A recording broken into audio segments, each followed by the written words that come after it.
The small launcher, the SSLV, is the new entrant I told about. It's a revolution today. At an extremely low cost, we are able to build a launcher and transfer the knowledge of building rockets to the private industry. That's the goal of building small satellite launch vehicle.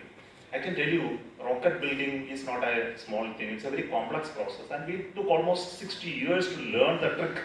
And we have the knowledge of doing it today in Department of Space and ISRO. It's an institutional knowledge which is created over generations, and holding this knowledge, nurturing this knowledge, and keeping it preserved to do future activities in space is very important for us. And this is why we nurture them, we connect with the many other stakeholders like education institutions and researchers to preserve this knowledge so that we can work on advanced technologies in the future. And many domains have skill sets are developed in our institutions.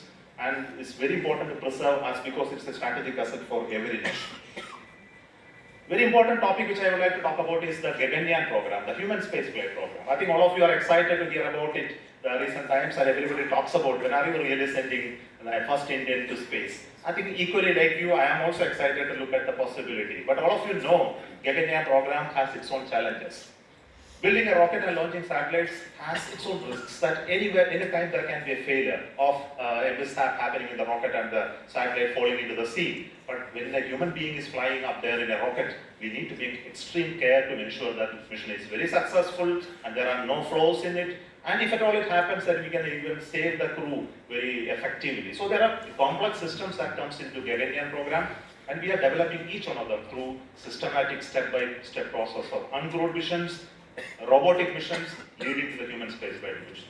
I can tell you that this coming years we are going to get ready for the first uncrewed mission, encompassing all those developments that we have been doing for the last 5-6 years of time.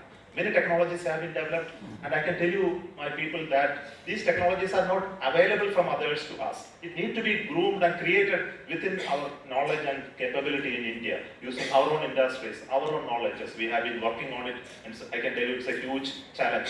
And it's an invitation for young people to come and work in this sector in the future, as government has announced an expansion of this program, building space stations and going to moon, which I will talk about a little later. You know, the support that we get from our Honorable Prime Minister in human space program is enormous. He recently came to us and then showed the demonstration of how we are going to build our crew module, how the crew is going to sit inside the crew module. I think these are very interesting times. And also, we did a recent mission of the crew escape system, where the test vehicle, a liquid propellant based test vehicle, took the entire crew and the crew escape system, and we intentionally aborted it. And after the aborting, the crew module has to come out of it, open its parachutes and land properly, safely in the waters where our ships went and collected it.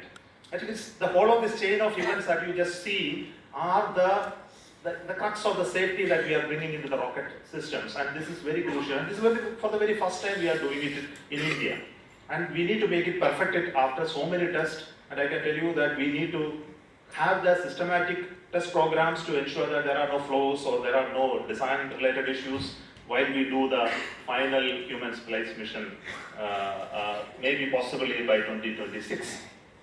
Equally important is while we work on reusable crafts like others are doing, the dream of flying an aircraft like rocket to space and then coming and landing on a runway has always been an imagination for each one of you.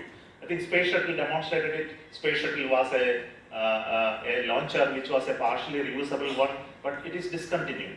But unmanned, autonomous rockets that will go up to space and come back is always a dream. A lot of people are working all around the world, and we also have our own share of called the reusable launch vehicle demonstrator. Recently we did some tests on it, and we are going to develop it, complex systems of going up the space, landing back.